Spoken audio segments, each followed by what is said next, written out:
So, Graham, we have the answer. The John Terry substitution was tactical. Your reaction to that? I'm not sure about that. I think if you look back in the last 170-odd games, or however many it is, and it's never happened before, I thought John Terry was every bit as good as Cahill next to him. I didn't see him getting exposed. I can remember Cahill getting exposed for the very first Aguero chance. John Terry's a leader. You can bet some other players have looked at that closely when he said in the dressing room at half-time, John, you're coming off. I think, if you're asking me, I think it's the manager trying to make a statement to the owner. In as much as, I need more players. I think the other one that maybe compounds that or enhances my argument would be Cuadrado coming on, who has been up for sale. They've tried to ease him out the door. That's not happened. And he comes on as a substitute in front of people. So I think the manager, if the stories are correct, he would like more players. And I think he was emphasising that point today to the owner by the actions of taking John Terry off and introducing Cuadrado later on. What do you think about John Terry, Niall? And what for John Terry? What does this mean for him going forward? I don't think I've ever seen a more solemn John Terry. We saw shots of him on the bench afterwards, and I'm certain it will have crossed his mind that he's got a hell of a battle on now to get back in that team, that having been taken off the way he was at half-time in such a big game, his reaction there, and it's what I'd expect of him. He's gutted. There's no injury. He didn't sit in there pretending he was injured, unlike the person that told Jeff Shreves from the bench. And he'll be thinking long and hard tonight about what it means for him. Personally, I hope this isn't true, but it could just be that all these great stats, all this because that is a serious number of games. Absolutely. 177 starts under Jose Mourinho in the Premier League. He's played 90 minutes 175 times. He was sent off once at White Hart Lane in 2006 and today substituted. And he can be forgiven for not getting to sleep tonight worrying that might be all over. Do you think so? John Terry? I think he can think about that, yeah.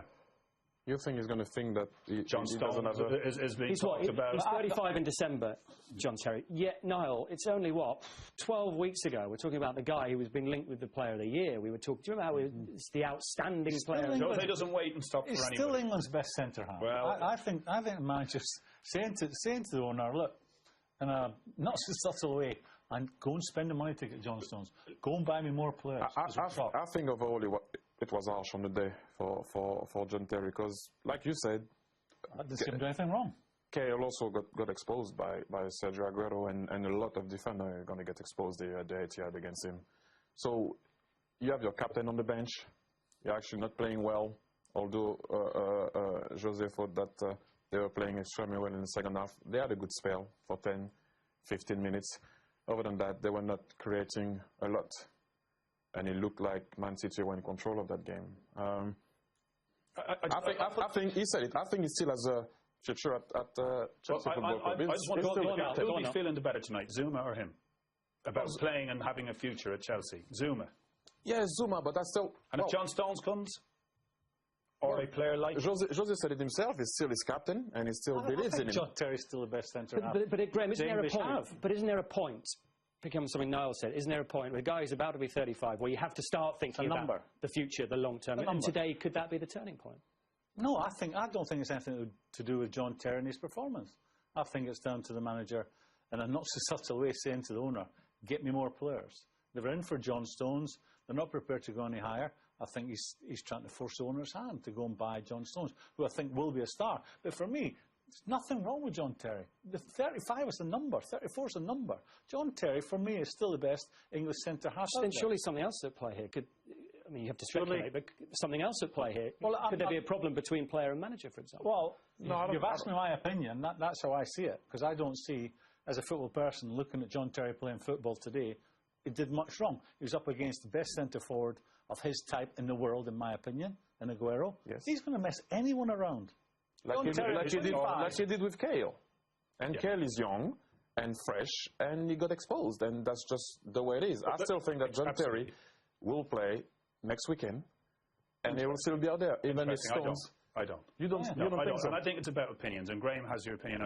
I just know John Terry would rather that was Jose's opinion right now, and I'm of the belief that he's got a job on now to convince the manager. So you think that they want Stones because they want to put John on the bench? Yeah, they can't play 3 of them. No, I'm just saying. It's your opinion. I think he will play. I think they want to prepare the future. There's lots more games this year. Champions League, all the rest of it. You know, there's a reason And for everything Jose does. There's a background to Do you everything. think Kurt Zuma could realistically come in and play every week for Chelsea and give them the same as a 30?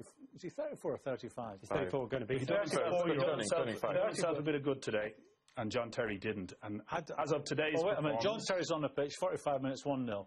He goes off. could have been 5. Could have been 5 or 6. And the manager's gone out of his way to make a big point that I was right by that substitution. Well, I disagree with that as well. John Terry might organise it differently. He's the vocal one. He might be the one that says when that ball's coming in that Ivanovic is short on and gets out muscled. He might be screaming at Ivanovic saying, "Make sure you're bang at it."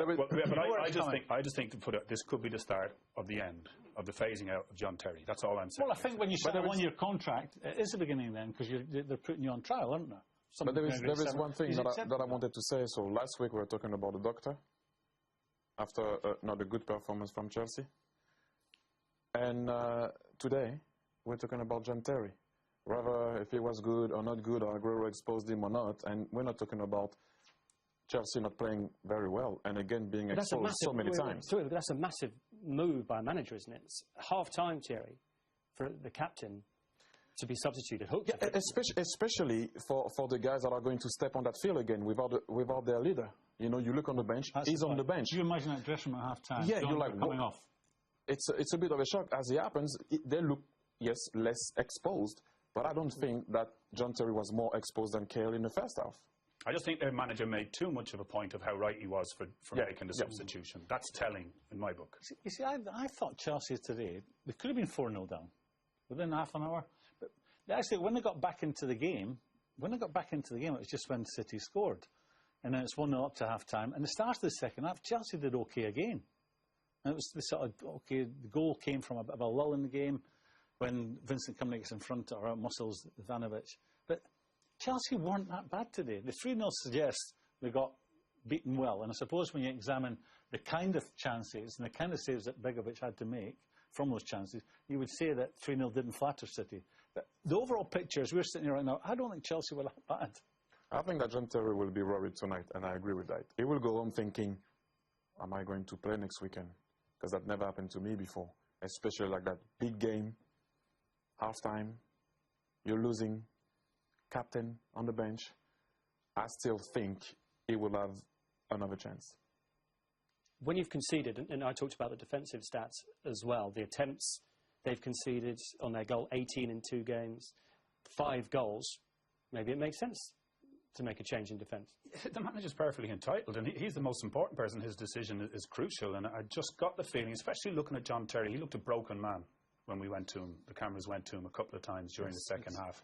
And I think an angry man. Anger is one thing, but he's obviously feeling a bit of pressure. There must have been stuff, this doesn't come out of the blue. Players are clever, they're smart, they know the way a manager's reacting, and for this to happen to him at half-time, for him effectively to get the blame for the first half performance, because that's what's happened here today. And the manager justifying it afterwards and saying the young lad did great, Zuma, which he did, he looked okay. I don't think it augurs well for John Terry. Let's face it. Nothing wrong with John Terry. I qualified by saying I hope I'm wrong, but I don't think I am wrong. Nothing wrong. You look at that first goal. He goes out to confront Silva, and it's played into the box. He sprints back, and he's a fraction away from getting the block on Aguero's shot. There's nothing wrong with John Terry. You'd have John Terry 7 days a week, still coming from a Scotsman, the best centre